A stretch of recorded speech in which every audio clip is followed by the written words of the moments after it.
We'll get into Daryl later. I hope not. Good one. That was good.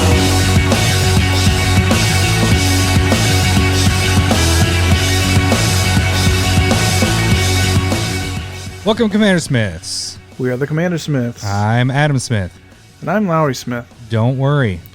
We're cousins. This is episode 142. And when you guys are listening to this, it's election day. Woo! Is that really a woo? I mean, if they're on top of it, I won't be listening to this until a week or two from now. So we probably still won't even know who's president by that point. So it's still relevant. But anyways, this all will be over soon.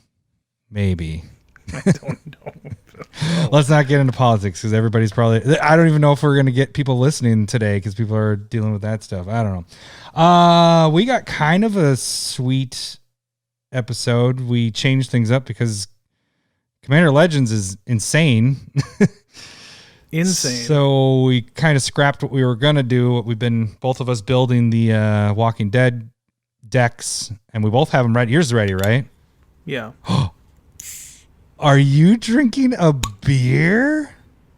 It is. It's November 2nd. That's what you did say you were going to drink in November. I was going to wait. Look at you, Lowry. Good job. Cheers, buddy. What are you drinking? This is a Boulevard Brewing Brandyland Spiced Imperial Stout aged with apple brandy barrels, limited release. I've had this aging in my cellar for... at least 3 months now. Nice. Proud of you, Lowry. I'm scared. You're scared. Very scared. I am drinking one of my favorites. We both have had these cases, but the Beaver Island Brewing Sweet Miss Oatmeal Stout. Mm-hmm. And so this is delicious. It's just a beer I like to go to. Well, cheers to gout. Or lack thereof. How's it taste? That would suck if it was like really bad. Your first beer. It's an all right beer. You're wasted now. My tongue has probably changed. I've probably lost a lot of flavor. Oh no. You're gonna have to gain that back. Do you have a backup, or is that your only one you have with you? Are you gonna have two tonight? That's the only one. Only one? Gotcha. I got my Nalgene ready whenever gout kicks in. It's immediate. It's like a taste. You have the beer taste, and it's like up toe hurt now. Oh man! Oh, so it was kind of funny. Side note: we got on that family Zoom thing, and my dad had come over for Halloween, and I was just telling him like how both you and I had gout and all that stuff. My dad, with his damn hardcore dyslexia, he's like, "Yeah."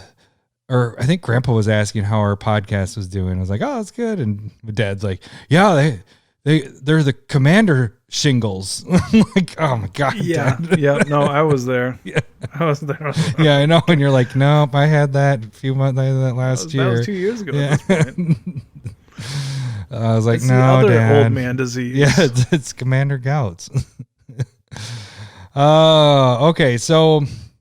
Today we got kind of a bigger show. We are going to kind of discuss Commander Legends, and actually more specifically, we're going to break down one of the cards that was revealed. Probably the Our chase. Opinions on it. Yes, the chase of this set, I guess. The chase card. Well, there's a bunch of chase cards with this, but the one that really. But this one, it was at least when it was initially out, pre-ordering for $150. Yeah, I think it's dropped down to 130 when we're talking about Jeweled Lotus. So we're going to kind of do a discussion on that and kind of have a discussion on staples and whatever. We've had this discussion before, but I kind of wanted to bring up a little different angle to it all. So we'll get into that. We also we're going to discuss legendary creatures that have been revealed. There's going to be more. We're going to talk about the rares and the mythics. There's still a whole week left. Yeah. Of spoilers. So we're going to discuss the ones that have been spoiled, and because there's going to be 70 of them. So we can't just do one episode of that, because then I would hate myself listening to that episode. I probably wouldn't, though. You wouldn't what? I would love to hear. You'd love to hear us just 70 plus straight legends. Yeah. Okay, and then what do we got? We got one spec. One spec to rule. So we have that again continuing, and we are continuing with the Stump the Smith Savant. So we got a big show. We're gonna see if Lowry can get better than 50 points this week. Anything Probably else? Not. I think that's it. I'm definitely not on my game today. So I'm already drunk. Go fuck yourself. Yeah, damn it. He's wasted. We got Lowry back. He's picking on Adam. That's what happens when Lowry's drunk. God, that feels good. That's So- what addiction tastes like. Anything else? Is there anything else that happened this week? Fun stuff. How was your Halloween? You guys did something around the yard, didn't you? Yeah, we did a little treasure hunt for little Lowry. We kind of set up a string and set up candies along the way. Nice. He's pretty bad at finding stuff. So we had to be like, for about half of it, it was just like he didn't know what the concept was going on. Yeah. We're like walking along. No, walk along the string. Oh, there's candy. Oh, cool, candy. Take a few, and then he's walking off. It's like, no, stay near the string. Oh, candy. Pick that up. Oh, candy. And then the last bit, he was getting it. And then we like hit a bag of candy in the sandbox, and he kind of dug it out a little bit. And Nice. so. Did you guys have Yeah. a lot of trick-or-treaters at your house? No, I would 6. 6? Mid 6. Wow. Normally we have maybe like 15, 20. Yeah, I was going to say, your neighborhood seems like a neighborhood that have a lot. No, we don't. Is that a lot? Well, no. I guess, Yeah. but that's still more than what I get. I haven't lived You're in out in the country. I haven't lived You're in a not- place that can get a lot. That was windy as on freaking Halloween. That was crazy. Everything got blown over. It was, I don't know. Felt like it was, we actually got snow up here too. I don't know if you guys did. No. It No. was just spit No. snow. It wasn't like accumulating, more like grapple. But yeah, the houses are so far, they're 2.5 acre lots. So we only went to 7 houses, but it's like, I was like a mile hike just for that 7 houses. It was insane. And we didn't have For a 3.5-year-old and a 5-year-old. Well, we met with the neighbors across the street because they have the girls are 6 and 4. And so we went with them. You know, we had our walk-in sodies, our adult beverages, and had the kids in the wagon. And by the time we got to the halfway point, kids wanted to get in the wagon. It was cold, windy. So, but they were happy. They got enough candy. I did a little thing with Zeke the day before where businesses in Elk River were giving out candy, and I was pretty sweet because previous years you'd have to go into the stores, all the businesses, and get candy. This time everybody was outside, and they either had bags that you just grabbed yourself, or they had the candy kind of separated. So it was kind of nice that way. So everybody is practicing. The crazy thing for me right now is like, I think I've been eating really clean since the gout has happened.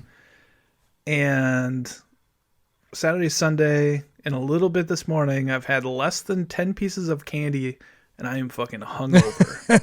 like it's not the same thing as like booze hungover, right? Does it feel like that? Worse, probably. Like less body, but like kind of got a headache. Oh, really? Very cranky. Great. This is not going to really be a feeling fucking good. fun episode. Yeah. So that's, hair of the dog. But I cut myself off this morning. I had like 2 Reese's, and then I was like kind of cranky at little Lowry. I was like, God, I'm a dickhead. What is going on?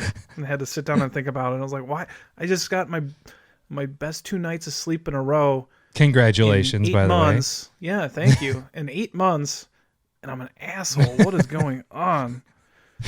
Just picking So I'm on gonna little blame it on kids and candy. yelling at them. Yeah, well, not little kids, just one.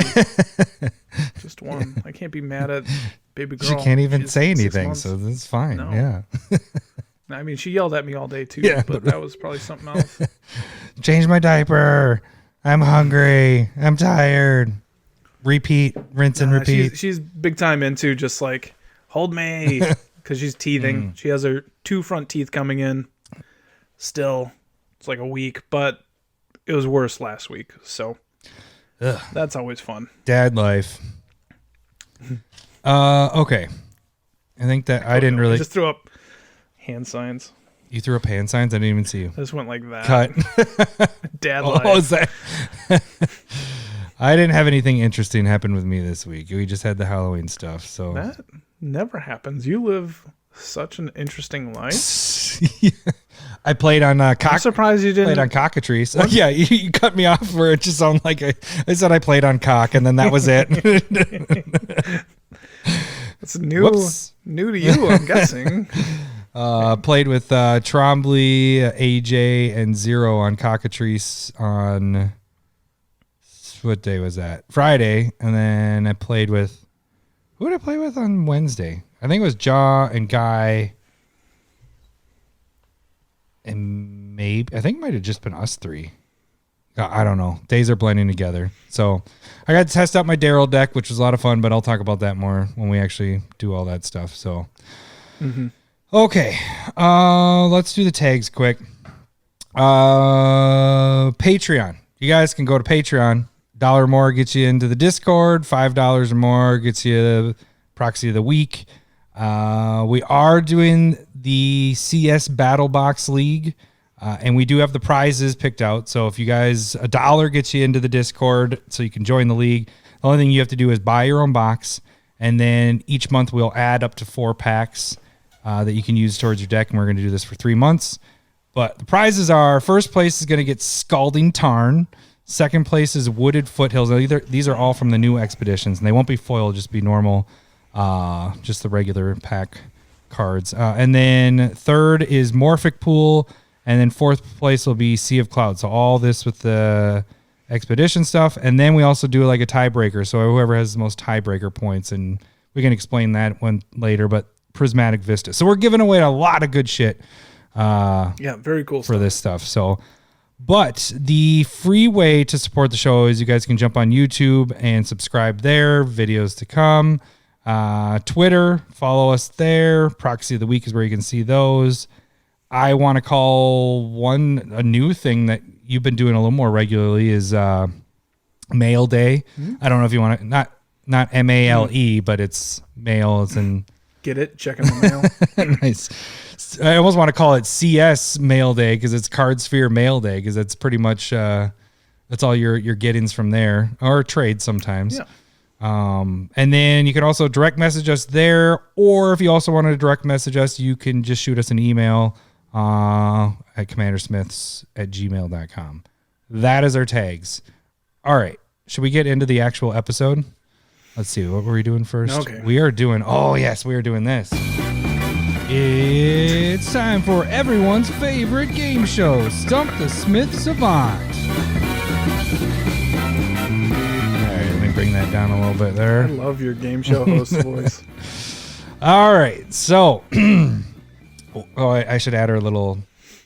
A guy brought this up to me that we're gonna have to find a different background music because when I put this on YouTube, they're gonna flag it. But we don't have enough followers yet on there for it even matter. So at this moment, we're still using the Diablo 2 background music, but I'll get something else that'll be free and we can use it. All right, so how this game works, if you guys haven't been listening the last 3 weeks, I am going to read the flavor text of a card. Lowry. Is it just 2? This is the third week. Right? Yep, we've done it 2. Yep. So Lowry is going to try to guess the card by just getting the flavor text. Last week, he got 50 points. So you start off with 100. Every clue I give him is minus 10 points. And every no answer I give him is minus 5 points. So what we're going to try to do is move it a little quicker. I was thinking, I don't know, on-air production, at some point we should do like a timer. Like, it's not going to be ticking for you, but after, say, 30 seconds or 45 seconds, if you don't have a guess or anything, then I just automatically give you a clue. You know what I'm saying? So it kind of is like making it so that you move it along as well. So if you wanted to guess things, you make can, some decisions. Yeah. So, but yeah, this is work in progress. We're getting a lot of good feedback on it. People are liking this, trying to play along at home. But we'll see. We'll see if you can get this one. This was my backup one to if you got Cyclonic Rift last week. So we'll see. Maybe this backup you get right away. All right, you ready? Let me get close to this. All right, here we go. Friends teach what you want to know. Enemies teach what you need to know. Friends teach what you want to know. Enemies teach what you need to know.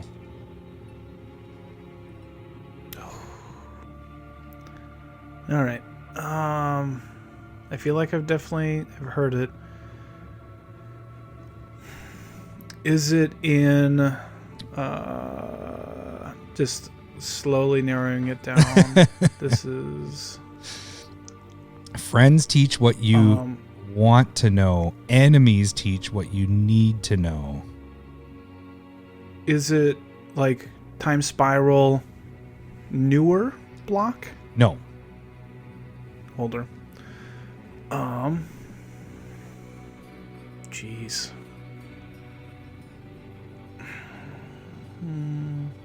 Is the card black? No. Friends teach what you want to know. Enemies teach what you need to know. I'll give you a free hint. And this has nothing to do with like giving you a hint of the cards. I'll tell you that the picture with the flavor text kind of fits a little bit with what the picture is saying too. Oh, that is so vague. I know. That's why I wanted to, I'm not giving you a -10 point. I'm giving you something that's like kind of relates. Maybe I'm confusing you a little bit more.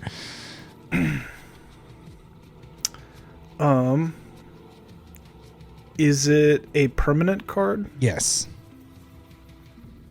Creature? No. Okay, not black. Permanent card, not a creature. We have enchantments or artifacts or planeswalkers. Not a planeswalker because it's an older card. So artifact enchantment. You have... It's not green flavored in my mind. It might be red or white. Like you're naming all the colors. I didn't say blue yet. I didn't say blue, but I'm just going through the colors. Just going, okay, definitely been told not black. I don't think it's green. Yep, correct. Because they're not necessarily adversarial when it comes to like friend or foe. Mm-hmm. Blue. You're kind of moving on the right track with it, because I mean, I'm not giving you the color names, but you know, think of like teachings. Like what color a would... friend teaches you what you want to know, and an enemy teaches you what you need to know. Man, can I get the set? Okay, so it's from... Originally is from Prophecy. Jeez, I don't know that set very well. Caught two reprints this year. This year?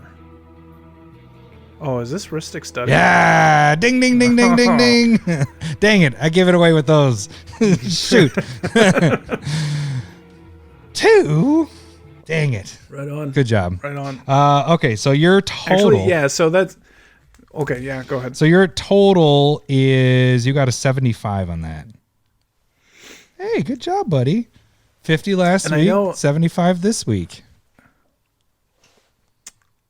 And I'm improving? Yeah. You're just going to pick blue cards at this point. Well, that was my backup to that. I thought you'd get this because this was your baby. You know, you're the one that was playing with Rhystic Study for the longest time, and then we all Well, that's jumped why on. I felt like I knew it. I just couldn't place it. So the thing that's a little bit interesting, too, is like... I know that I've been like, hey, you should give me all of the printings. Yeah, but if I do that, then it's game over. If you had given me all the printings, I would have known right away. Yeah. So yeah, we'll probably, man, it'd be nice to know. That makes it a lot easier for me. How about in the future if I get the original printing and I won't think tell I you should be able to get how many. Yeah, I can tell you how many times it has. Yeah. Well, the hard part with that one is you have the Judge promo, and I guess that was the only one I could really Judge promo and Commander's Arsenal. Yeah. So, but I was trying to stick with like the ones that were mass printed, kind of. I guess Jumpstart isn't really. It's mass printed, but it'll be interesting. Good job though, right. 75, much improved there, Lowry. I'm not even mad. I'm impressed. Okay, so now let's move into our discussion. Sure, why not? It's time. Discussion topics. Okay, sorry. I don't know. That's stupid. Okay, so as you guys probably know, and if you don't know, that's fine too. This week, actually what day was that? That was like Friday? Saturday? Last Thursday or Friday, yeah.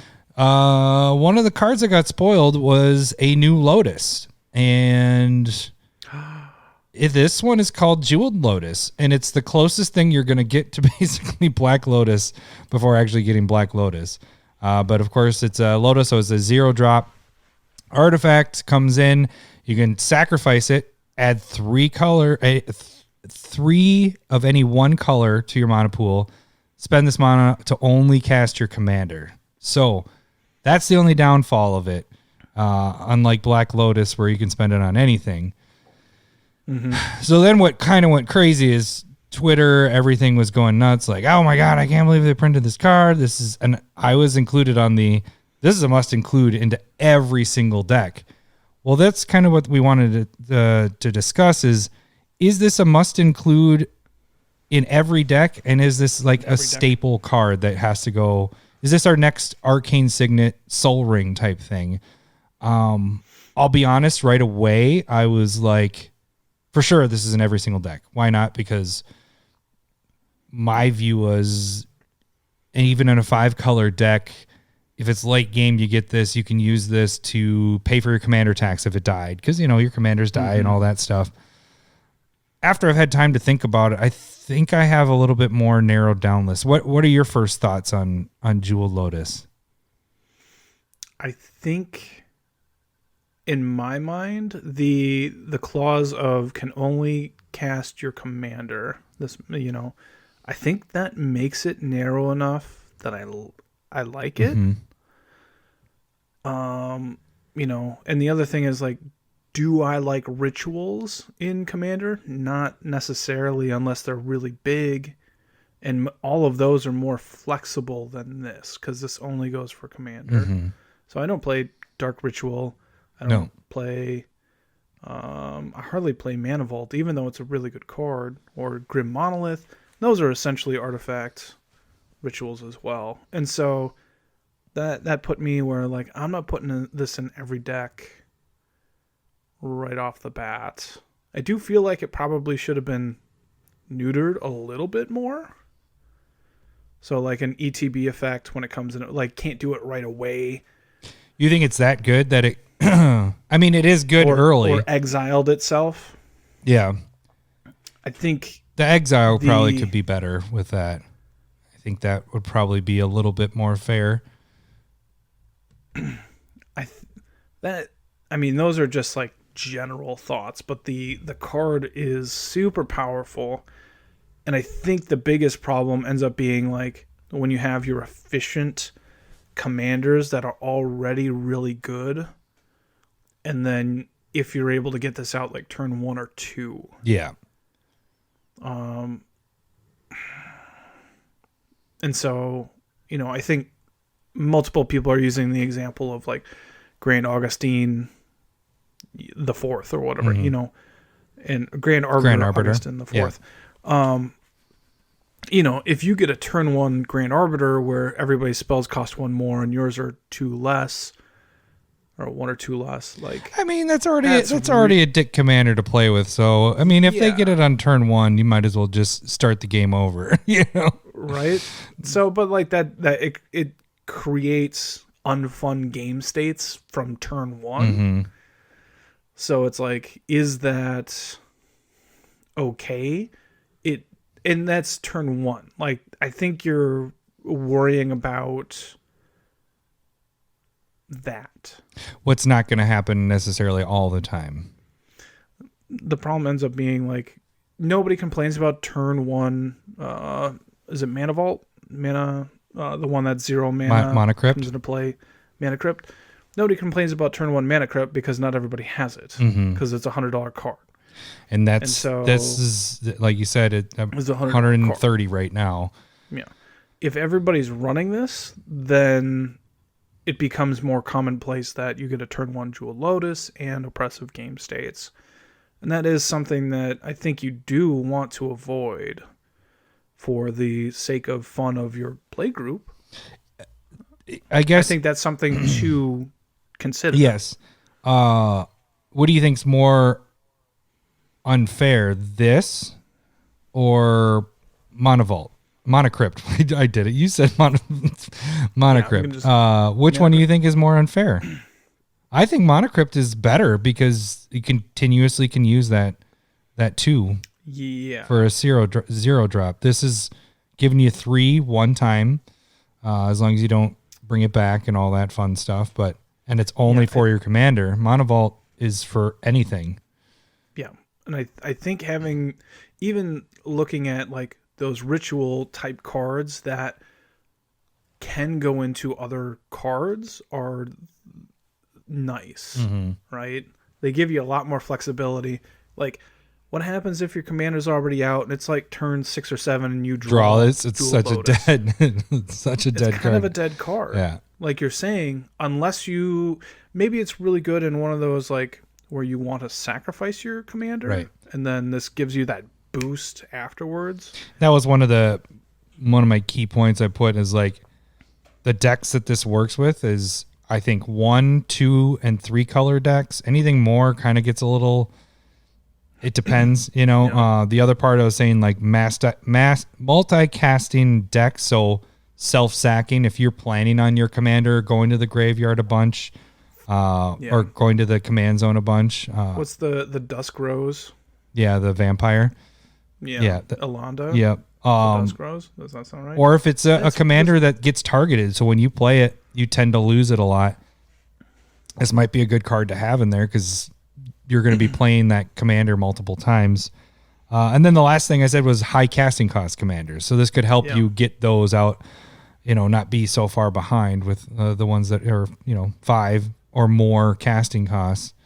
I agree with that. Like, it allows you to get those higher CMC commanders out a bit quicker, a little bit faster. And I guess the question would be is like, does that create more of an oppressive game state, or are you just cutting out one of those other ramp cards that we've already mentioned? And that was the second part I was going to get into is, I got to thinking that was one of the big arguments that everybody had was, this is just another staple, automatic staple. It goes in every deck and making it so that our decks, and we had that discussion when Arcane Signet came out about that's just an auto include. It is going in a lot of my decks. If it's 2 colors or more, Arcane Signet's in there.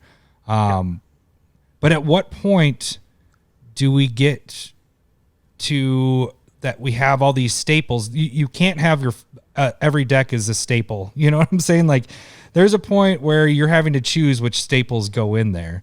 What is interesting because of how we do our games lately is the drawing 8 cards for the first person, 9, 9, and 10, second, third, fourth, is a lot of times, I'd say 3 out of the 4 people almost every game to have a turn 1 or turn 2, one of the staple mono rocks out. And so it just doesn't become more of like one person's getting way ahead than everybody else. There is that occasional, Soul Ring into Sensei's Top into this, into that, where you get that one turn but that person loses their hand at that point. They only have 3 cards left. I mean, they're still ahead. But more often I'm seeing everybody get some staple out and it kind of balances out the whole table a little bit. Yeah. And so I don't actually find those as bad. I think more of what it seems to me, people complain about is that it's less thinking and brewing. It's more of like, this is an automatic include. But if we have enough automatic includes, at some point, you're going to have to choose between those automatic includes. They're not going to be automatic anymore. You're going to have a slot of our blueprint when we had talked about that in the episode. Maybe you have staples as one of them, and it's only 5 or 10 cards staples that you can fit in a deck. Otherwise, the deck doesn't do different things. So there's a point where you can't keep adding staples in there. And that's kind of what I wanted to talk to you about was, what are your thoughts on that? Like, getting to do you think that there's a point where we're done with having everything's a staple because we have so many of them right now? Because what do we have? We have, you could count. Let's say we counted. Are we going ramp? Why not? So like just ramp staples. We could do, I guess ramp. But I mean, I would say just staples in general, because at some point you have, if you keep making, like, so we have scroll rack in this set, by the way, which is, I think, should be in a lot more decks. I don't think scroll rack is a. No, it's not. I just said I think it should be in a lot more decks. I wouldn't say staple. Oh, yeah. But price is price is always a factor when it comes to playability.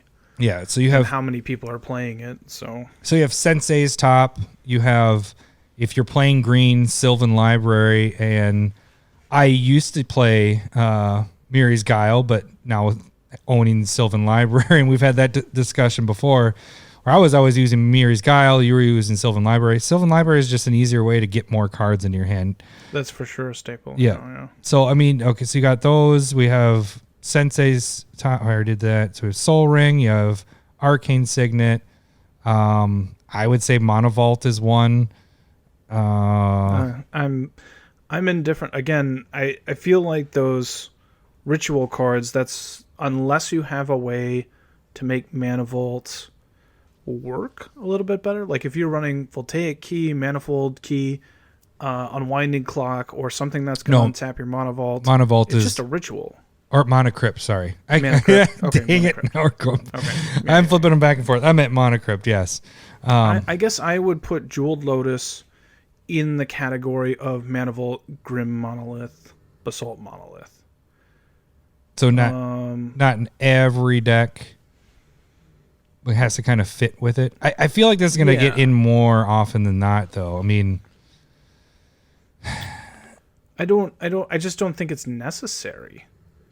Right? Like, again, like, I think it was Shivam on Twitter that was just like, look, Jeweled Lotus, you're worried about like Najeela or Urza, or they were already broken before this came out. Yeah. Like, this isn't going to break them more. And I think also people are thinking like turn 1 or turn 2 commanders is going to break it, where I think they kind of forget that you do need to set up a little bit more. Mm-hmm. I think I was seeing Krenko being thrown out there. Turn 1 Krenko seems crazy, but turn 2 you have maybe 2 mountains, and then you're playing 1 to 2 goblins, and then you're going to create 2 to 3 goblins with Krenko. And so you're throwing them out there without any, like, you're not going to have a haste enabler at that point. You're not going to have any of the things that make Krenko super powerful, where you're doing like 10, 20, 40 tokens at once and then being able to swing in for haste. What you're doing is it's a slow roll.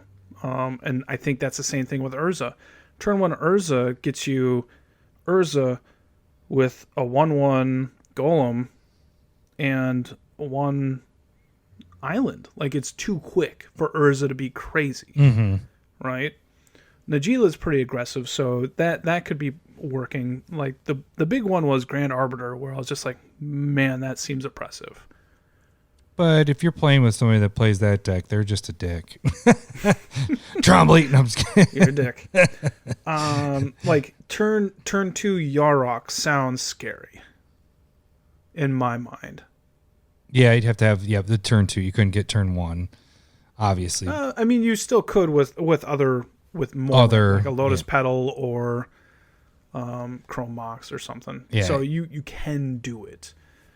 But like anything that comes out before you want to set up, that makes Jeweled Lotus very powerful. But anything where you need to set up, I think you're able to maybe do some like more things when your commander comes out. But so like Bruvac, you don't want to do a turn 1 Bruvac. Like you want to set up and have a bunch of pieces in place so that when you play Bruvac and you draw cards, you're going to turn one Bruvac might be kind of nice. What are you doing on turn 2? You could play the crabs. There's quite a bit of the lower drops that you can do. But I get it. Honestly, I think this is going to go in a lot of my decks, at least to test it out to begin with, you know, to see how. Yep. That's the interesting thing is, like you said, mid game when your commander's already out, this card just sits in your hand. Then at that point, you're almost doing it as a surprise, being like, "Oh, you killed my commander. Well, now I drop this Jeweled Lotus that covers my commander tax, and then I get them right back out again." That's my only thought. Otherwise, it's just a dead card in your hand. Early game, it's good. Like, late game, it's worse. I would look for ways to make it still usable when you don't need your commander. Yeah, that's a good point too. So, or, there's in Gadrak, I'm sacrificing artifacts, so a free one could be nice. Muldrotha being able to bring it back. Muldrotha's that higher CMC, so I think it kind of works there a bit. If you have like Inspiring Statuary or Inspiring Statues, it's where like you can tap your artifacts to add inspiration for non-artifact spells. So like this turns into a colorless until you need it. So having ways to be able to use it rather than just for your commander and just being a ritual of some type, I think is important for the deck for this to be better. Yeah. As I'm saying, this $100 card needs to be a little bit better. That's what I feel like I'm saying. It should. How could you make this as close to Black Lotus without being Black? Side note on this too. Art on this I like a lot. For sure. It looks amazing. But then how much more could you... This is as close as you can get to getting to Black Lotus without getting a Black Lotus. I mean, without... I disagree. Without it really breaking everything. The thing that by I them really making love your commander, is that this opens up for specific type Lotuses. Yeah. So do you think they can get away with printing an actual like standard card that's a Lotus? Oh, that's just for only enchantments, does it for creatures or instants or enchantments. How awesome! I think that's really cool. You would have people. That could be really cool concept. I like it too, but man, you would have people. You'd have people lose their fucking minds if they did that. Just think of an enchantment themed where you have an enchantment Lotus. Only goes for enchantments. Doesn't do like the thing about this only casting your commander, not being able to do like activated abilities of your commander, I think does hurt it. Like that could have been something that they added in too. That's a good idea with that. But just only for casting your commander is very you know what's specific. Funny is you're adding in like, it would have been better if they added this in. You know how much people freaked out with this card if they would have had that text on there. Holy shit. So I think opening up and seeing how crazy things got, I don't think they're going to do it for a very long time. Right. If they do a specific, I do like that idea though, making it specific for certain things. But I think at that point, what they would have to do, especially if they did like instants and sorceries, is you have to have it exile. You can't have that sit in your graveyard.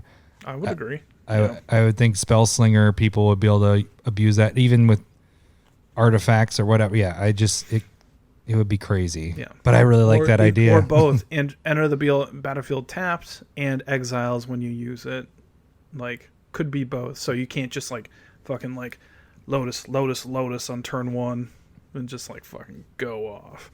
I think another big thing with Jeweled Lotus is that it's in Commander, so it's a singleton format. Yeah. Putting other Lotuses in Standard where you can get 4 of. Yeah. That can get crazy. So I doubt that's something that would happen, but I like the idea that they got away with this. Yeah. And so it does open up opportunities.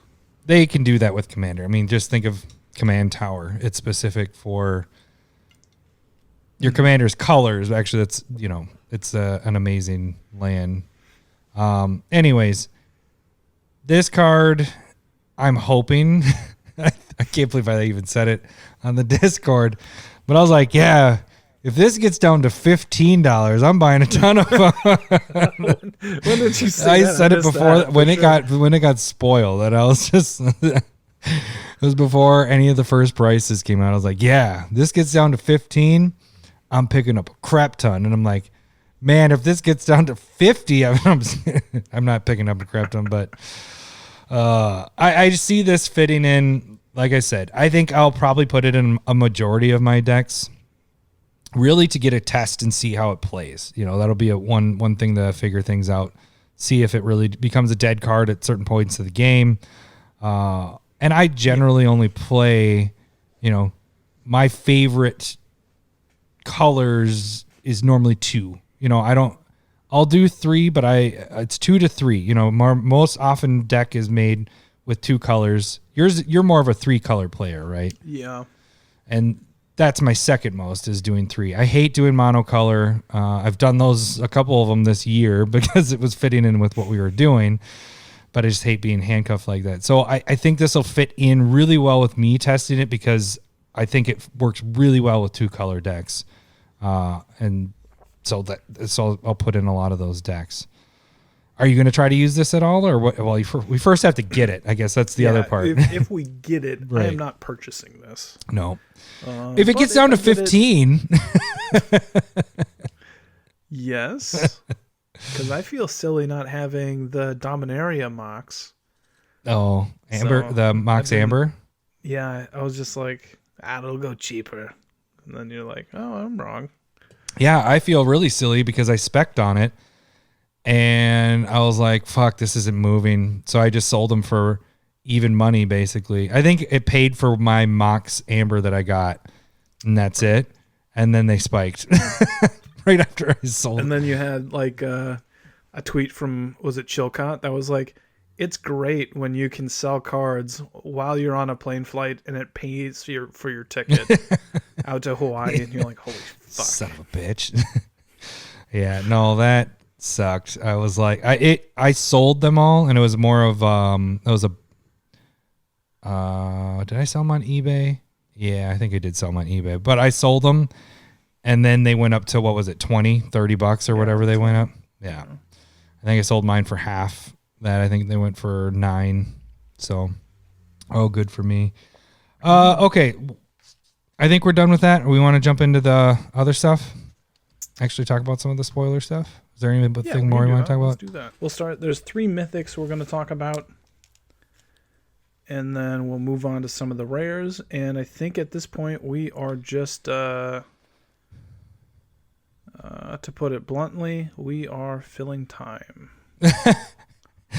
We're going to maybe not talk about all the rare ones, because some of them are just going to be like, nope, don't really want to talk about that one, and kind of move on from that. Or we might just go really quick through certain things. So do you want to start with one of the early spoilers that we've had with it's one of the first spoilers we got, Planeswalker Tevesh Zat, Doom of Fools, 4 colorless and a black, legendary Planeswalker Zat.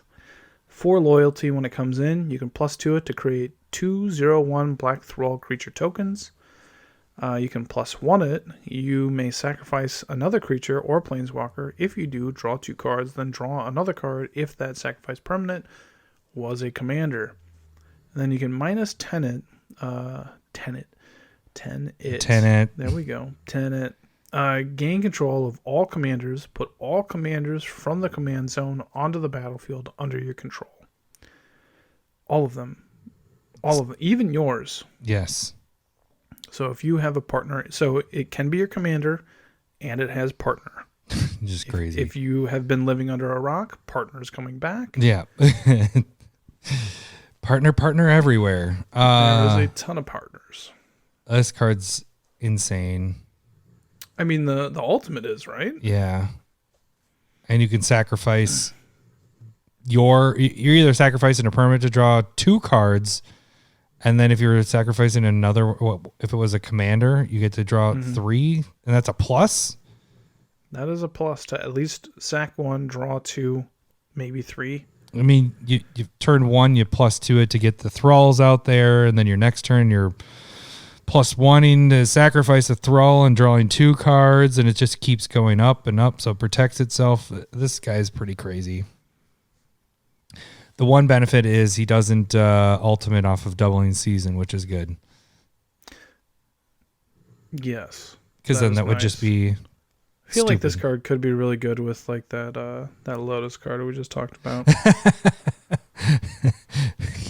Yep. Turn 2. Maybe a turn 1. No, you won't be able to work that very well. More than likely a turn 2. Yeah. Yep, that would be pretty sick. Seems legit. Okay, then the next partner planeswalker is Jeska Thrice Reborn. She is 2 colors and a red. It enters the battlefield with a loyalty counter for each time you cast your commander from the command zone this game.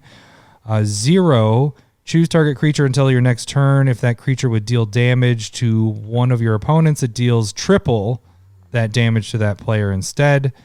And then -X, it deals X damage to each of up to 3 targets. And she can be your commander and also has partner. So I was actually wanting... I want to put this in my Daryl deck. Because at the very least, she comes in with 1. Well, that's the problem. Is like Daryl needs to die and come back again. Because then I can get the 2 counters and then remove X. It deals damage of up to 3 targets. Oh, so then it'd be worth killing off the zombies. Right. A 3-drop to kill off to draw 3 for me would be good. But it seems the other part sketch. Of the other reason why I wanted the Daryl stuff, we'll get into Daryl later. But the way Daryl wins is good one. That was good. The way that Daryl wins the game is the mass damage. So the triple the amount of damage seems pretty sweet. But that's combat damage. Her creature. Choose her creature. Yeah, that's fine. Because what I'm doing is I'm wiping the board so no one has creatures. So then I can attack. That was the other part of Daryl. It deals triple. A few minutes later. Jeska seems interesting. It should be the triple damage stuff seems interesting with her. The hard part is the -X. You either got to be playing a commander you're casting a lot if she's not your commander, or that part doesn't really help you much. Yeah, I think the big thing is just 0. Just being, it's a cheap, comes into play. Like, triple, I think it'd be pretty good in, like, Marisi, where you're having evasive creatures a little bit. Yeah, I can dig that. Or flyers. Like, I'd be okay putting Jeska in Gadrak, or probably even your Perforos deck, even though it'll just, like, have 1, because you don't have to recast Perforos. But being able to give a big creature triple damage, yeah, it seems good. Yeah. Do we want to talk about the other mythic and legendary, or? Yeah. Okay, go for it. Okay, 6 colorless, green, legendary creature. I am talking about Kamahl, Heart of Kroza. You like how I did that? I was like, game show, love, heart. All right. 5/5. At the beginning of combat. I hate that button. You're saying you hate my son. How dare you, Lowry? No. How can I hate somebody I haven't seen in months? You hate me. Of combat, no. Jeez, you're so sensitive. At the beginning of combat, on your turn, creatures you control get +3/+3 and gain trample until end of turn. And then you can pay a colorless and a green until end of turn. Target land you control becomes a 1/1 elemental creature with vigilance, indestructible, and haste. It's still a land. So really a 4/4 vigilance, indestructible, and haste, trample. That's still a land. So... And it has the partner. And he has the partner. So I think 8 kind of is a lot, but man, is that's big time right there. You know what would work well with this card? What? Jeweled Lotus.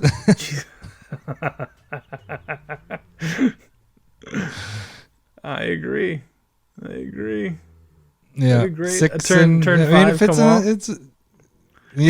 Turn 5. That's funny. At turn 5, it takes that long because it's such a huge casting cost. You get him out. He's pretty good. If when you get him out, he's a finisher, right? Yeah. I mean, would you run this over that? Remember that behemoth that gives like all of your creatures +2/+2 and trample for if your commander's out, and he needs like 6 mana. Is it? Yeah, I know what you're talking about. Oh yeah, that's just a static effect. Like that's probably more reliable than this. This just can kind of end the game on its own, though. I mean, you're paying 8 to get him out, so if he lasts to your next turn, you have at least 4/4 creature or lands that are indestructible, vigilance, and all that fun stuff. Maybe though, because you got to tap the mana to get them to actually turn into the creature. Yeah. I mean, I like the built-in overrun on a stick on that, the 3/3 and trample. I remember when I used to... just so much. All right. You're right. It's just a lot. Kill him once, and then it's like, well, never casting that guy again. All right, let's get into some of the rares. Let's kind of move through these quick, kind of. So we have, what is it, Lathiel? The Boundless Dawn.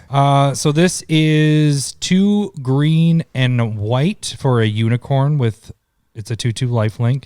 At the beginning of each end step, if you gain life this turn, distribute up to that many 1/1 counters among any number of other target creatures. Pretty sweet. Life gain deck. This is a must-have in your, Tristani. This will go in Trombley's Tristani deck. What color is Alloro? Alloro is white, blue. White, black, blue. Black. So that won't work in there. Nah. But I don't know what else this would work in, but... I mean, it could be it. You know? Yeah. I don't know. Like, it feels like it goes in a life gain deck, but I don't know if I want to... Maybe I build a life gain deck with this, but it's definitely not pushing me there. But I think it's a really good bit card. Yeah. Because like, I can see playing all those little birds, that the 1-drop 1/1s that have lifelink. I mean, you're gaining life off of that. Then they get bigger because you're distributing counters. You can just do a bunch of cheap shit, but they get big because you're getting the counters on them every turn.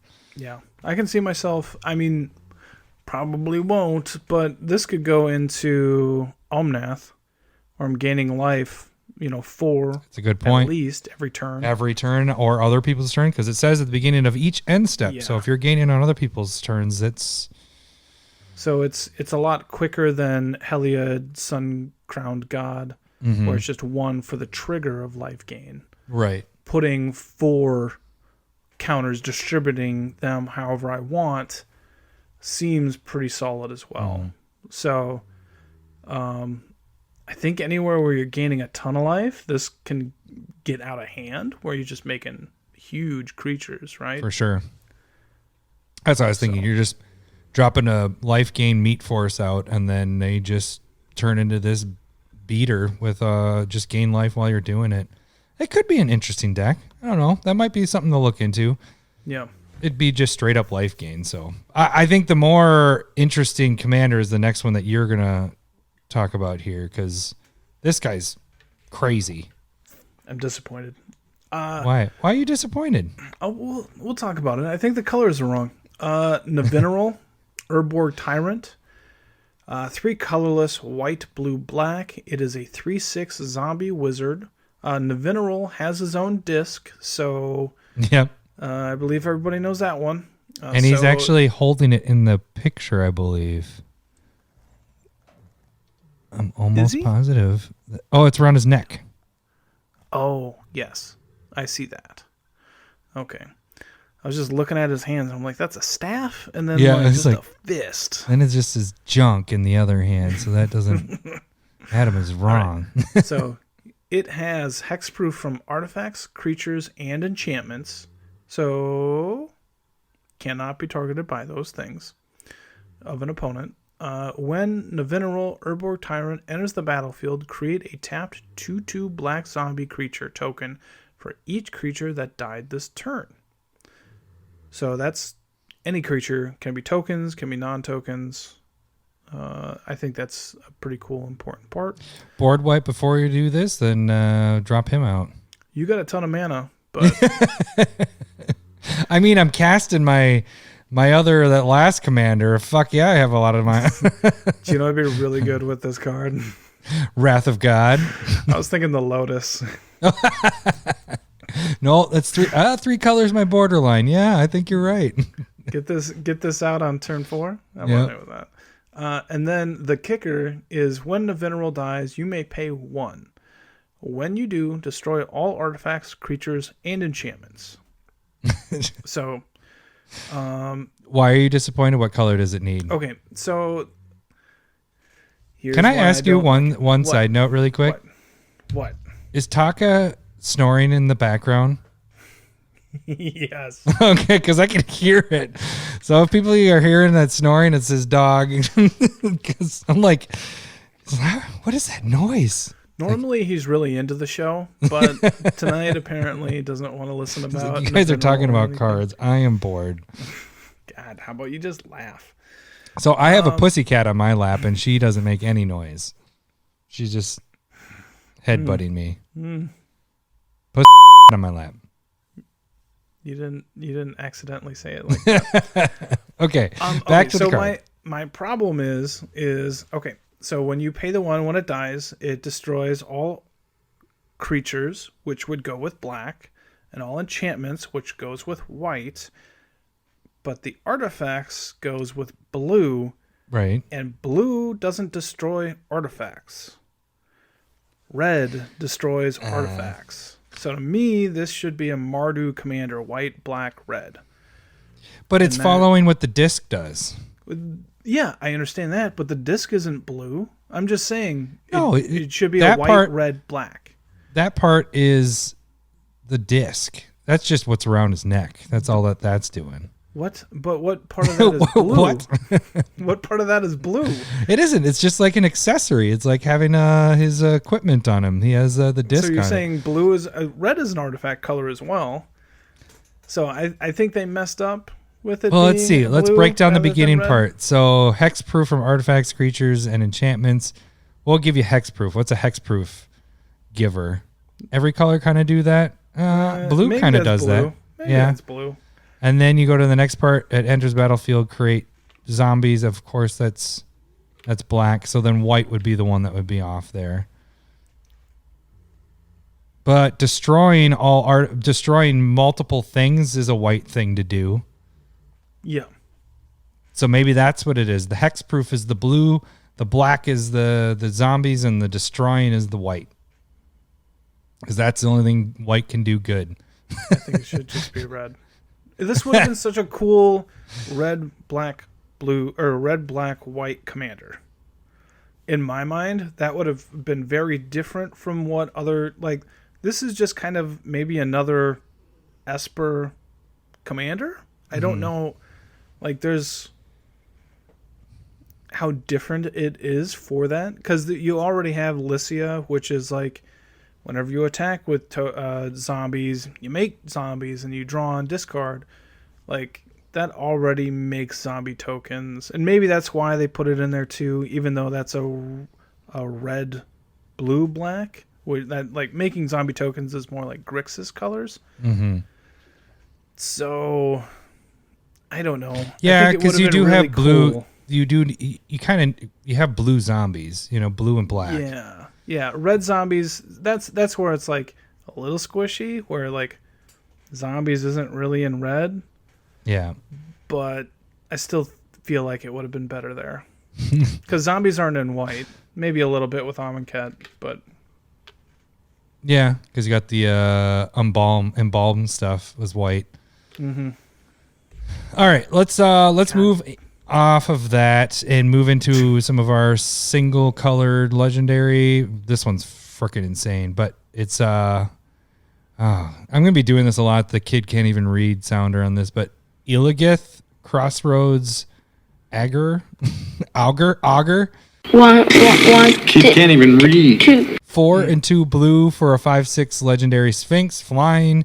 If you would scry a number of cards, draw that many cards and say, actually, I thought this was a different card, but this is still cool.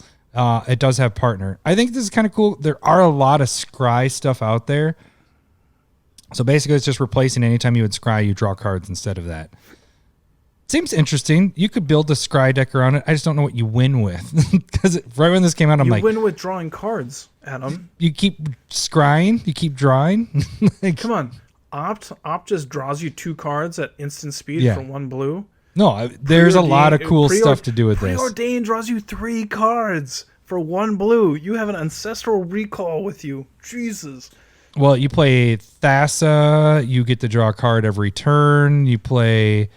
The Sphinx, what was that one? Sphinx of Foresight. Yeah, you draw a card. There's some pretty sweet. There's the Sphinx from original Theros block that when it attacks you scry 3. Woof. Woof. But it partners. So the cool thing is this doesn't have to. This can be your commander along with something else. So this deck I think could be built with this guy here. I think he's going to be interesting.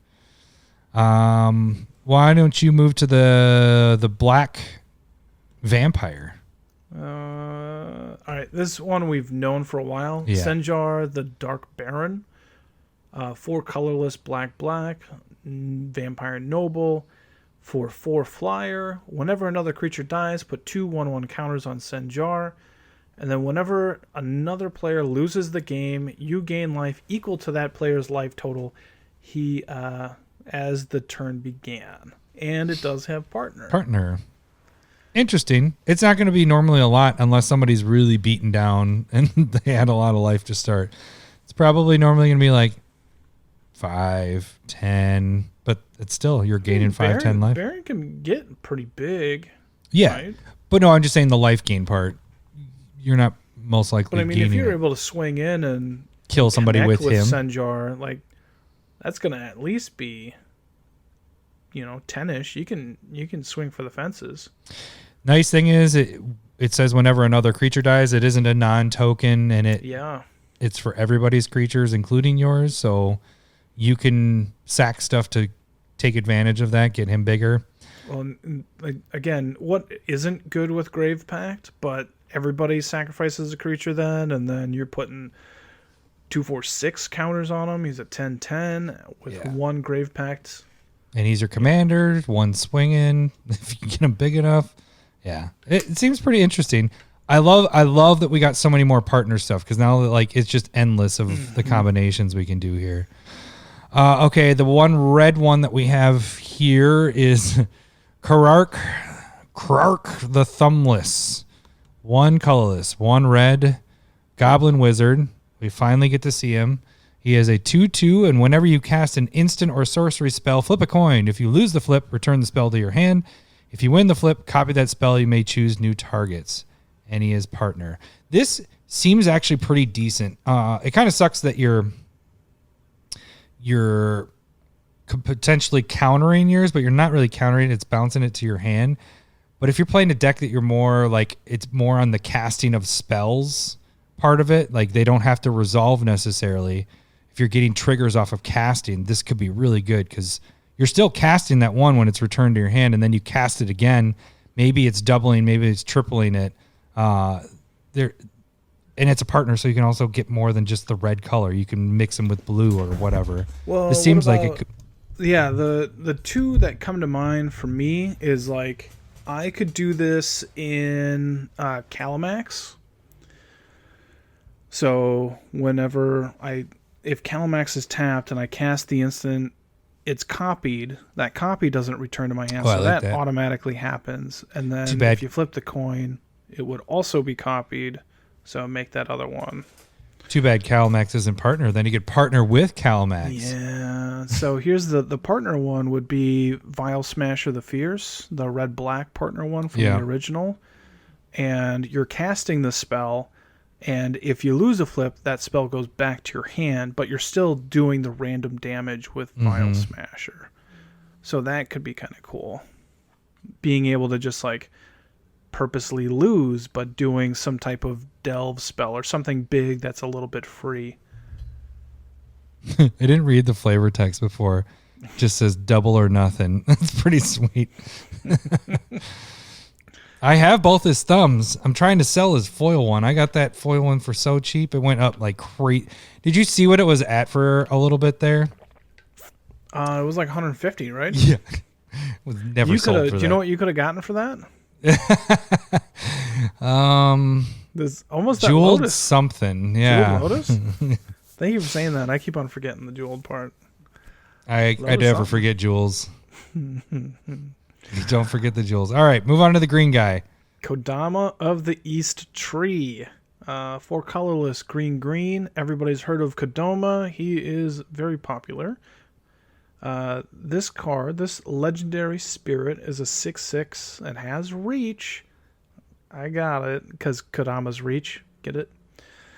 Whenever another permanent enters the battlefield under your control, if it wasn't put under the battlefield with this ability, you may put a permanent card with equal or lesser converted mana cost, equal or cost from your hand onto the battlefield. Oh, from your hand. From your hand. I missed that. That's kind of cool, though. You don't have to cast it, right? Whenever a permanent enters the battlefield. So, no. Okay. The only thing we're missing now is we don't have a west tree. They have a north and south? Yeah, I didn't realize that until I was searching for it right now. I was like, I knew they had a center tree. They have Kodama of the center tree, and that's Betrayers of Kamigawa. They have Kodama of the north tree, which is Champions of Kamigawa, and Kodama of the south tree, which is also Champions of Kamigawa. I didn't know that those existed. I don't remember the center one, but I remember one of them's like a lizard, right? It's like 4 green. So this also has partner, but this is kind of cool. I was thinking that maybe this could be a cool piece in my like Vivictus Asmati deck, where you're cheating in a big creature from the top, and then if you get something stuck on your hand, it can go into play from your hand. Well, the interesting thing is you could play a land and then it could get another land into play. It says whenever another permanent enters the battlefield under your control, if it wasn't put there by this way, you may put a permanent with equal or lesser converted mana cost. So you could do a land for a land. So every time you drop a land, you have a potential to drop a second land. That's pretty cool. It's 6 mana to be doing land. You're thinking pretty big here, Adam. It might fit well in my Daryl deck. You can play that forest and then cheat in your guy's cradle. Yeah. Why not do it the other way? Doesn't matter. All right, let's move into the multicolor stuff. So we have a lot more here. I get a dragon to start off. Yeah. So Amereth, the Lustrous, 3 green, white, blue for a legendary dragon, 6/6 flying.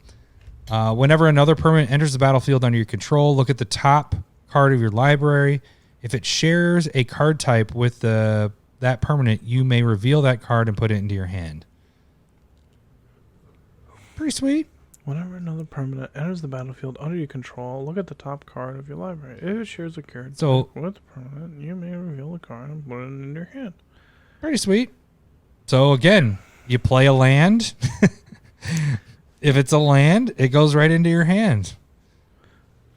You play a creature. If it's a creature, I mean, this is all about setting your top stuff, knowing what you're playing ahead of time and being able to draw. Scroll Rack would definitely be a staple in here. Yeah. And Sensei's Top and Sylvan Library. So, like, I definitely... It seems like work and at least a different card, but, like, it's basically saying, like, hey, you do this one thing and maybe you draw a card. Mm-hmm. Maybe. Yeah, I mean, the colors that you're dealing with there, green, blue, you have a good chance of knowing what your top's going to be. You have your Sylvan Libraries, you have your scrying abilities and all that fun stuff. I think you could set this pretty good. I feel of the 3-color dragons that we've had, you know, the old school ones from like Planar Chaos and all that, the one of them that's your favorite that we talked about, wasn't that from Planar Chaos? Yeah. I like this ability a lot. I don't necessarily say it's the same stuff because those are normally when they're attacking, you're tapping and doing stuff. This just seems pretty solid to just play stuff and potentially draw cards off of that if it shares the same thing. Yeah, I think not saying draw though also like maybe as a hindrance. Because then you could take advantage of the draw effect, you're saying? Yeah, I mean, like this, like the, you know, you're just not getting anything. Like, so Defuria's Ageless Insight would not trigger off of this. That's a good point. You know, and so foreshadowing. Maybe. So I think it's expensive and it probably is too much work, but I appreciate that the card exists. It's a very pretty dragon. That's a very nice way to say it. I appreciate that the card exists. Why don't you get to our Ninja Turtle? Archelos, Lagoon Mystic, colorless black, green, blue, 2/4, Turtle Shaman.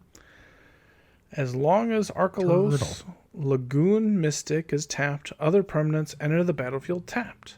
As long as Archelos is untapped, other permanents enter the battlefield untapped.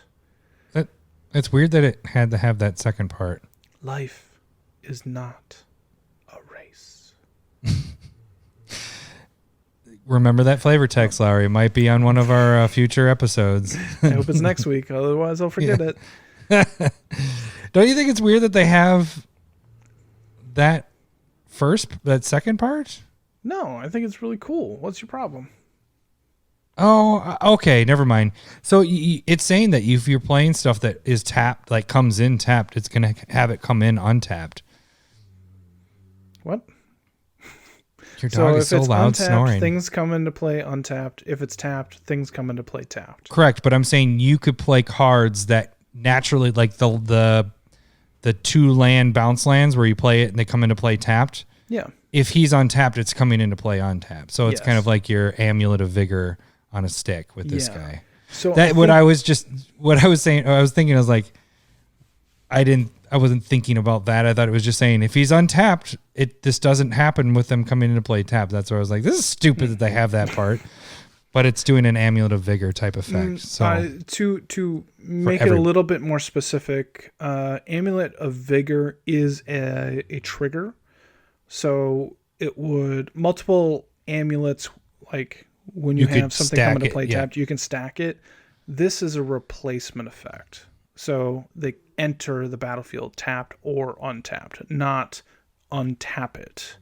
It's not Gotcha. like the trigger action. So, like, if you had Amulet of Vigor in this deck, you're not going to be able to be like, untap 1, untap 2, and get a bunch of mana out of those bounce lands. It's just, if this is untapped, if Archelos is untapped, and you have an Amulet of Vigor, the bounce land enters untapped, does not trigger the Amulet of Vigor. So you don't get that extra mana or whatever, but it comes into play untapped. So... And it's for everybody if he's untapped. Yeah, that's true as well. So you want to be able to control the tapping and untapping of this guy. Yeah. So I really like Vehicles. this card. Yeah, I think he's pretty sweet. I just wish it had partner. Yeah. It's like, he's already 3 colors. I know. Colfenor, the last you. Me? No, Yeah. you. Damn it. I was going to... What? I stole your joke? Yeah. I got to give you the want-wants. 3 colorless, white, black, green. It is a 3/7 vigilance reach. Whenever Colfenor, the last you or another creature you control dies, return up to 1 other target creature card with lesser toughness from your graveyard to your hand. It's a lot of work. Yeah. Probably pretty good with Jeweled Lotus.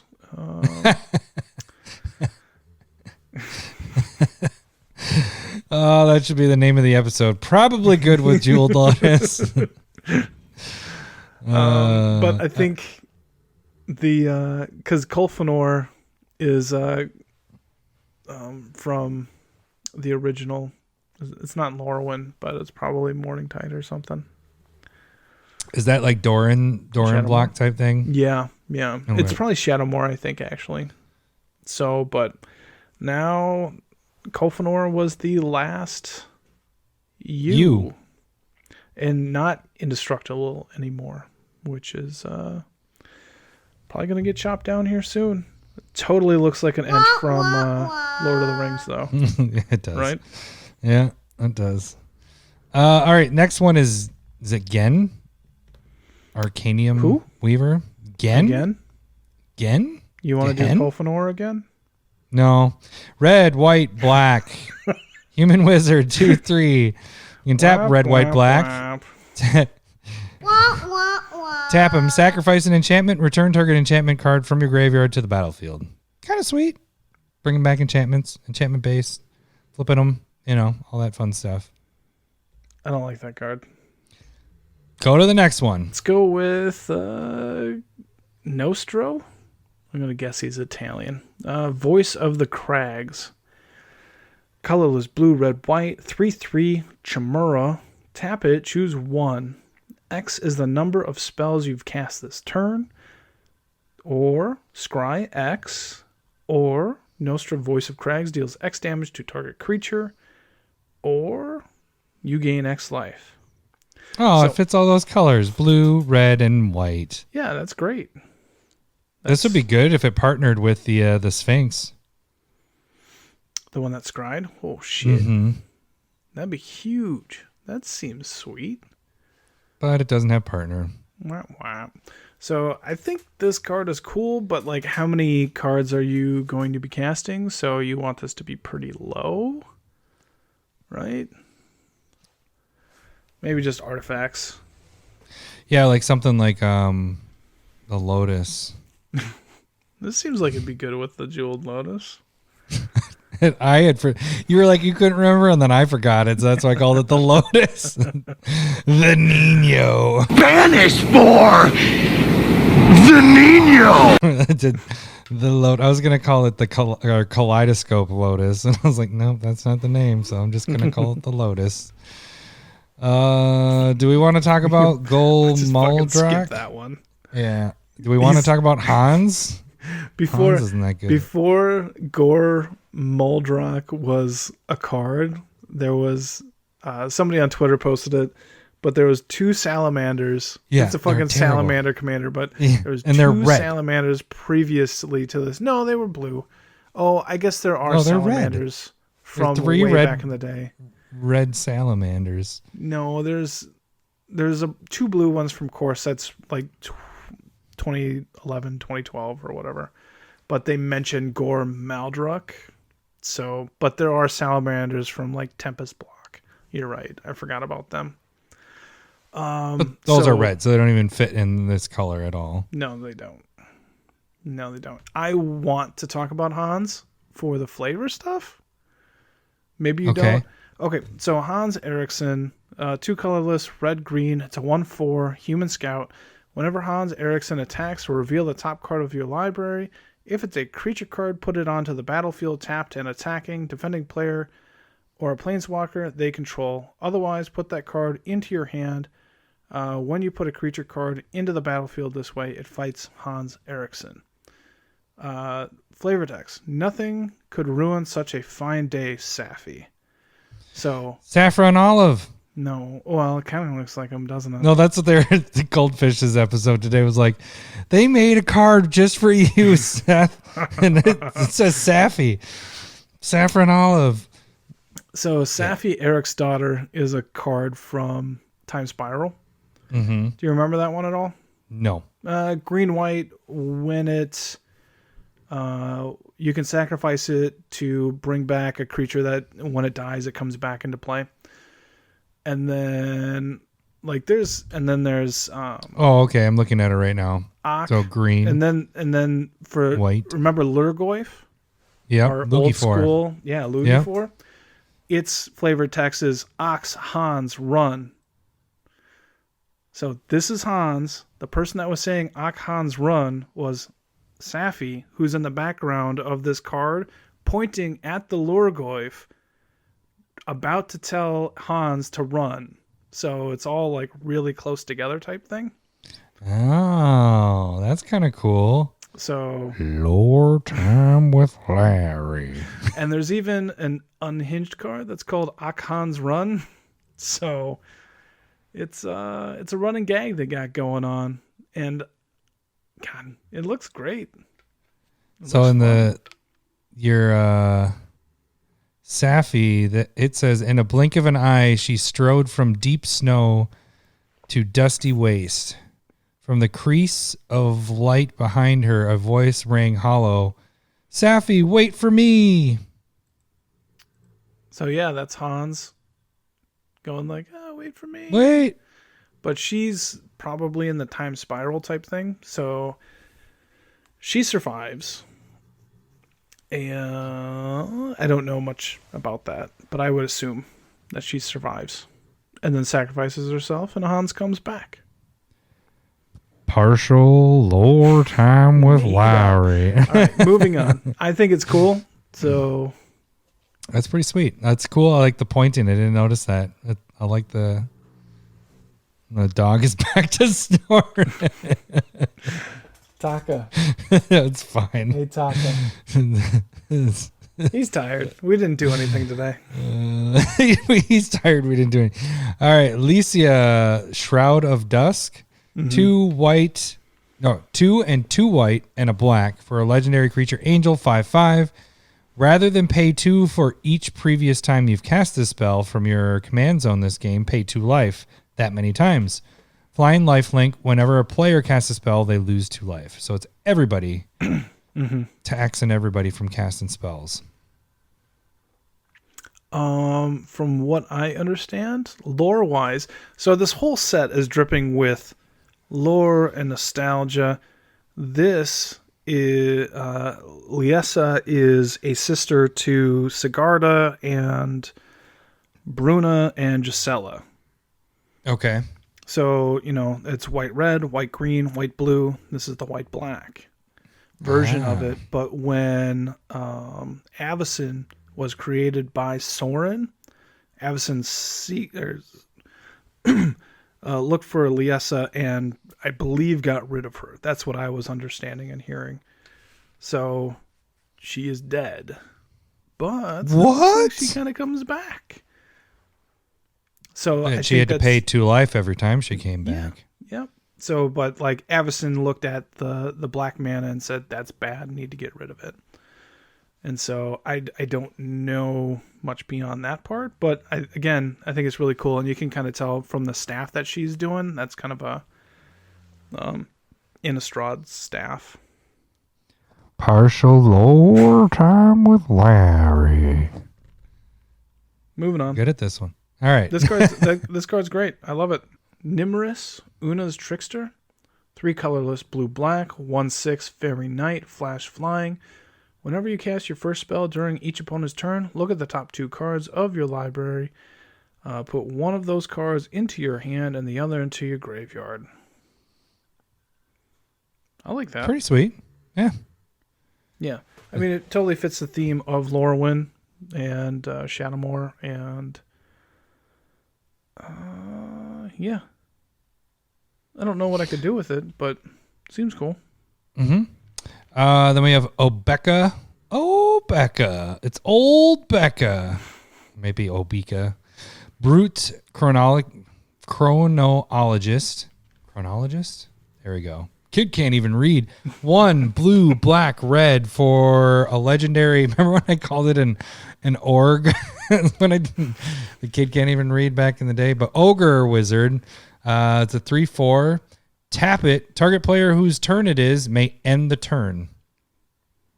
Yep. Sundial Infinite, right? Isn't that Kind of. ending your own turn?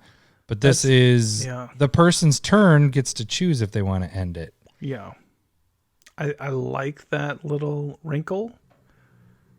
So, like, that Cyclonic Rift person, if it's not their turn, you can just be like, would you like to end your turn? And then we all get None to of keep this our happens? stuff. Yeah. That's a good point. So that I think it gives a little bit more flexibility, but I mean, I don't see this us, as a commander. Yeah, for us, I think it's not going to work. And I think its colors are off. You're all about the colors. Should be blue, white, red.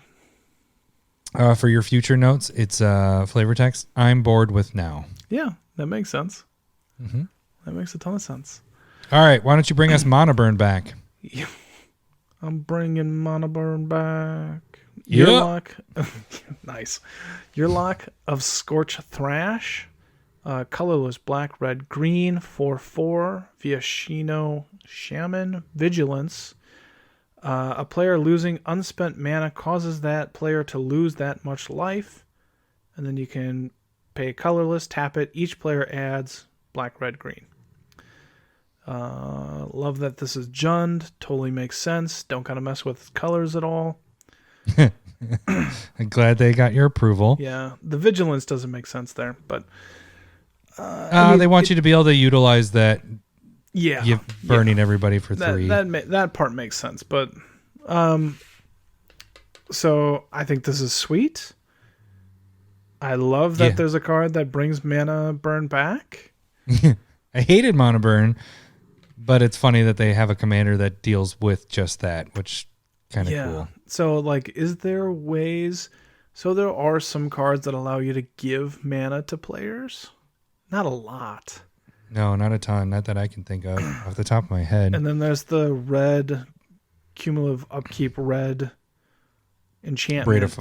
Braid of Fire. So that can get out of a little bit of hand.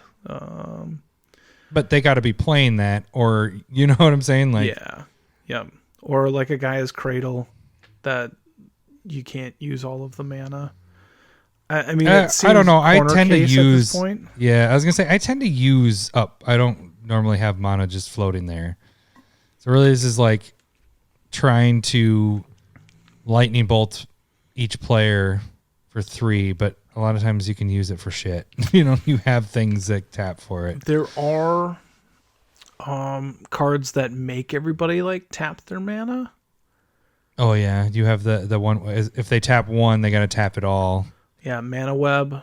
Yeah. And then there's also like this creature that's like a player has to sacrifice a land unless all of their lands are tapped.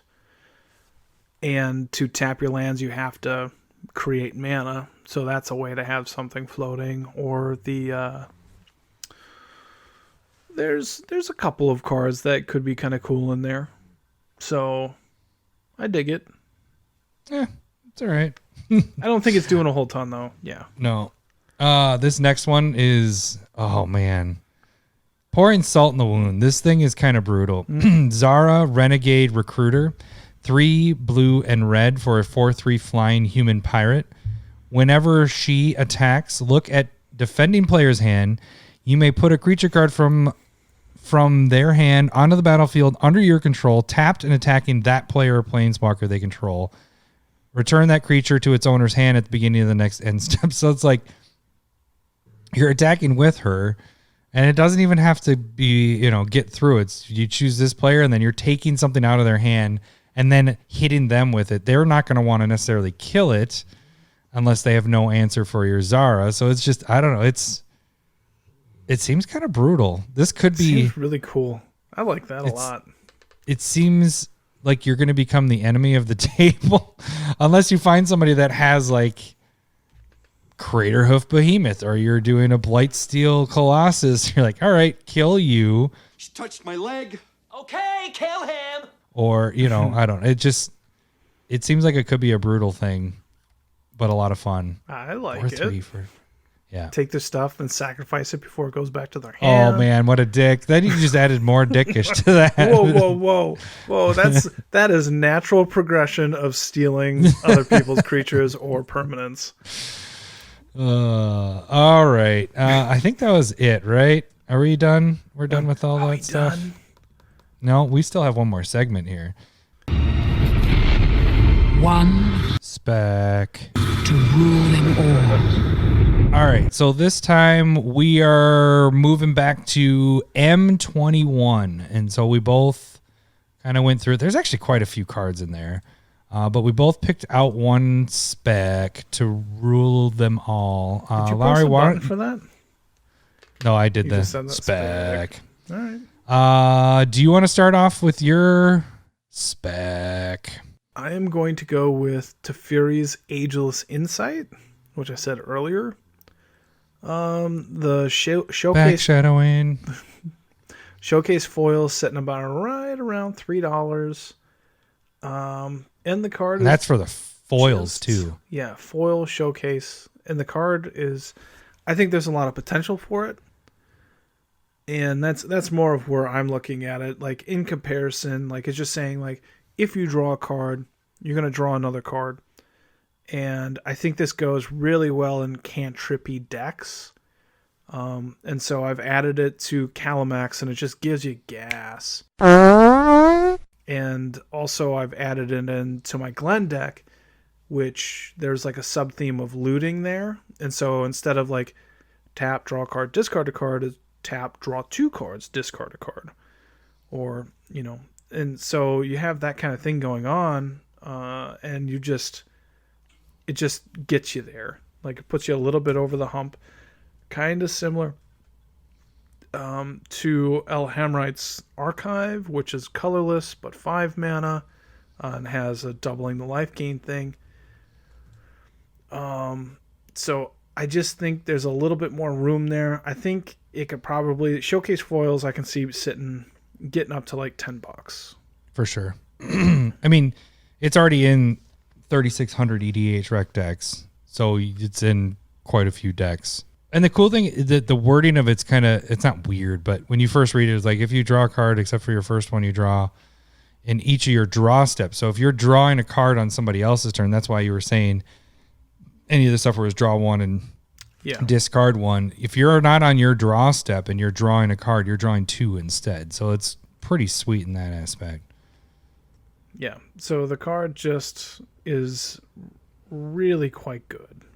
And relatively cheap, and it fits into a lot of type of strategies. Now, I think initially when I was looking at it, I was going like, blue just has better options, and really what this does is it just gives you like gas, and it fits into those like maybe those graveyard strategies of being able to If you want to discard cards into your graveyard, but you're just going to see more cards. So like a Faithless Looting is draw 4, discard 2 for 1 red mana. Like, it makes those types of cards really quite good. Mm-hmm.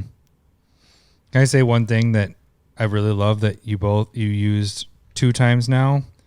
I am going to insert fart sounds, the ones that made me laugh so hard before, because you used gas twice. Yeah, baby. Because it's giving you gas. I'm excited. I was excited the first time you said, I'm like, oh, can't wait to put that one in. And then you did it again. I was like, all right, we got 2 farts in this one. I guess I'm going to have to say the word gas more often. Yeah. I haven't built a blue deck since it came out.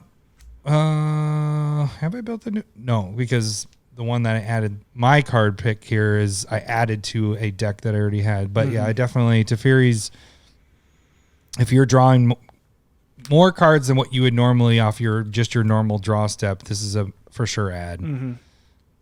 So, it should maybe we go. That's what it was. It's in my Brewvac deck. This should go in my Brewvac deck. I think this was one of the last cards to cut with it. But the interesting thing is they didn't do a full art with this. They did like that weird special showcase that kind of like they did with the Jace spellbook, where the mana symbols are different and all that. So it looks really sweet. It looks kind of metallic and everything. And like you said, $3. It's $2 for the other stuff, and it's $1 more, and you get the showcase. So. Okay, my one spec is Teferi, Master of Time. This card does some major work. You play it, and people have to kill it, but the thing is, it protects itself a little bit. So that one's the one where you may activate loyalty abilities. The card's so good. Yeah, it's when we see it get in a game, it just. I think when we played, you were in that game where it took like 3 either attacks or spells to try to kill it, to get rid of it. 3 different people trying to get rid of it. I think that was when Guy stole it and then copied it. And so I think we had to go multiple times. Maybe you weren't in that game. This happened. No, I wasn't in that one. It happened. So Guy stole Teferi, Master of Time. I don't remember how, but then he spark doubled it. Oh, man. And so he was going like, draw 1, discard 1, draw 1, discard 1. Oh, you want to attack this one? Well, this one's going to phase you out. And then it just got him way, way ahead. And I think it took us 2 rounds, everybody attacking Teferi's to try and to get rid of them, figured it out. Yeah. And that's the thing is you can't let this one just sit. You can't let the person just keep, but it will get to its max pretty damn quick. By the time it gets around to the second turn, they're going to have the ultimate take 2 extra turns after this one. And then you're also, if you don't kill it, you're +1ing and drawing a card, discarding a card, drawing a card, discarding a card. This card's just, it has to be killed immediately. This is on a kill him card. But the interesting thing about this is it's a mythic, but because it had so many different printings, all the little tweaks that they did to it, it's pretty damn cheap for this, and it's used in 3,000. So the card that you were talking about is a rare that is really good for drawing and all that, but it's a rare, so it's good. It should be in a little bit more. This is in 3,000 EDH rec decks. Yours was in 3,600, so you're in a little bit more. But there's so many printings that it's held this price down. So you can get, I am more saying go for the full art non-foils. And that's sitting at about $20 right now. And it's the only one that is completely different than the others. All the other ones just have like different tweaks, different colors, different whatever. You can shoot for the foils of those. A couple of those are at $19 or $20. So if you wanted a foil of the other ones, that's also an angle you can go at. But personally, I liked the full art. That's the one that I bought a while back. And those are sitting at $20. Now the full art foils are at 50 or 44. 50? No, $44. So that could be a route, but there's so many better options.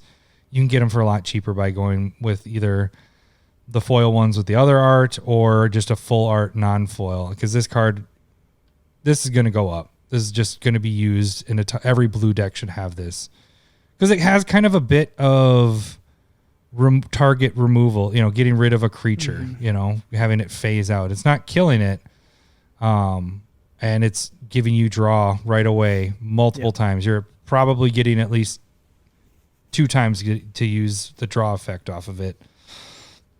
And for 4 to draw 2 and discard, that's pretty good in itself. And with Teferi's Ageless Insight, you get to draw 2, discard 1. Look at that. 2. Look at that. They're working together. I think, Don't worry, we're cousins. Teferi is crazy. So I would have picked that especially at the price that it is at for the cheaper versions. Like, I think I was seeing $13 easy. For the other versions, I'm thinking for I'm sure. probably going to sit down and try and throw some more on Cardsphere and just get more than the one that I have. Because I think the card is crazy. So, yeah. Both picks, I think, are 1 Spec to rule them all.